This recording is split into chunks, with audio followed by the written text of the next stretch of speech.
Bonjour, bienvenue au sein de la rédaction INC. Alors, je suis ravi d'être en compagnie d'Henri Dondreville. Bonjour Sylvain. Bonjour Henri.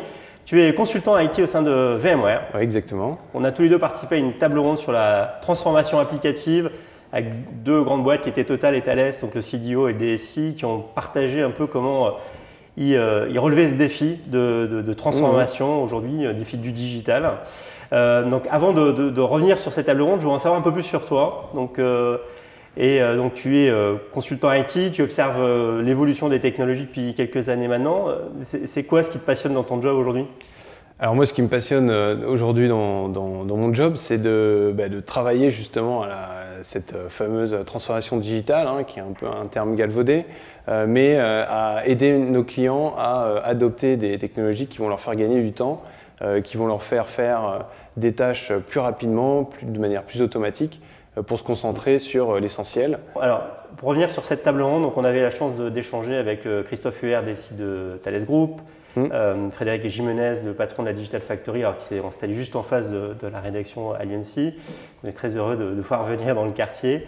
On a beaucoup développé cette logique d'opposition, innovation, IT, passage à l'échelle. C'est que tu retiens de ce que on a partagé pendant cette session? Alors moi, ce que je retiens et mon rapport d'étonnement de la discussion, c'est que l'opposition qu'il y avait un peu historiquement avant entre une DSI et un centre d'innovation ou une Digital Factory, c'est qu'elle commence à s'effacer et qu'on voit que Frédéric Jimenez vient de la DSI, dirige la Digital Factory, que c'est de plus en plus poreux et que ça va dans le bon sens.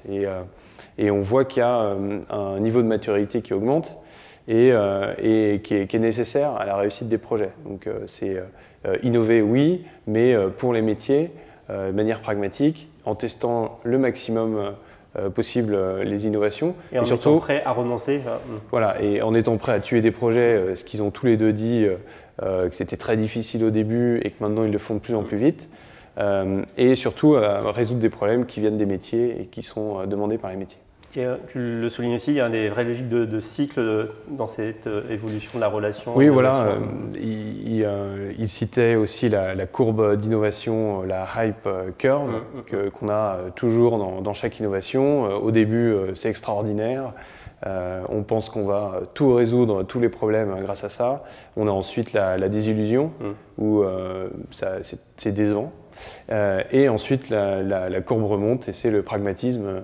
Et donc, on voit bien que nos intervenants sont tous les deux dans cette phase de pragmatisme. Alors, et puis clairement, donc, tout le monde doit bien collaborer ensemble le plus tôt possible et tout le long du projet, c'est ce qu'on retiendra. Maintenant, pour faire ça, il y a quand même un enjeu de socle, de technologie. Exactement. On a évidemment parlé du cloud. Qu'est-ce qu'on doit retenir selon toi de cette dimension cloud hybride et ce qu'ils ont aussi évoqué avec nous? Oui, alors nos intervenants en ont parlé. Le cloud public, c'est un incontournable. Avoir un seul provider cloud public, c'est risqué, comme on l'a vu récemment avec l'incendie d'OVH.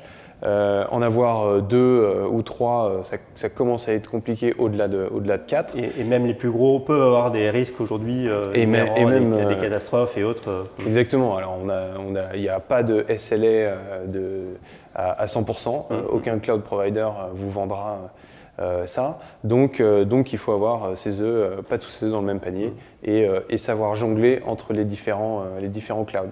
Alors, privé aussi, par rapport à ces enjeux-là?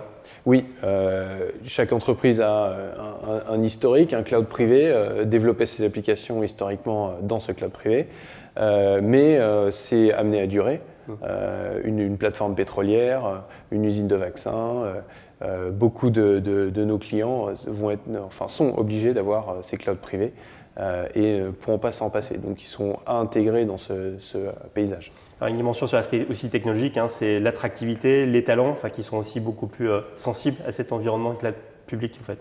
Oui, la plupart vont vers le cloud public puisqu'on y trouve plus d'agilité, on y trouve les toutes dernières technologies, les déploiements sont très simples et donc il y a aussi l'aspect talent et attraction des nouveaux talents, mais encore sans mettre une opposition On peut arriver avec les technologies actuelles à concilier les deux mondes et à faire en sorte qu'une application basée sur Kubernetes, par exemple, peut être déployée dans un cloud privé, dans un cloud public, où on veut. Alors, on a souvent dit que le cloud, c'était pas réversible, c'est compliqué. Là, aujourd'hui, on a fait un gap, c'est qu'aujourd'hui, une vraie capacité à être agile par rapport à quel que soit l'environnement, en fait.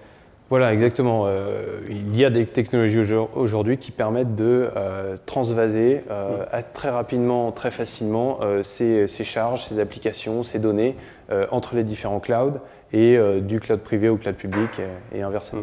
Alors, on ne doit pas opposer innovation, passage à l'échelle, on ne doit pas opposer cloud public, cloud privé. Qu'est-ce que tu as envie qu'on retienne de cet échange par rapport à ce regard que tu portes sur ces sujets? Alors moi, comme conclusion, je dirais que cette opposition qu'on avait au début, elle commence à disparaître. Il faut la faire, ne plus la voir et faire fonctionner donc l'innovation et la mise en production de la même manière, puisque à l'origine, on a des enjeux, des objectifs de ces deux entités qui sont différentes. D'une part, la DSI cherche à réduire les coûts et à réduire les incidents. Et d'autre part, la Digital Factory va chercher à mettre un maximum d'innovation et de rapidité dans l'entreprise. Là, pour le coup, les technologies peuvent apporter des réponses très concrètes à ça et concilier ces demandes. Exactement. Merci Henri.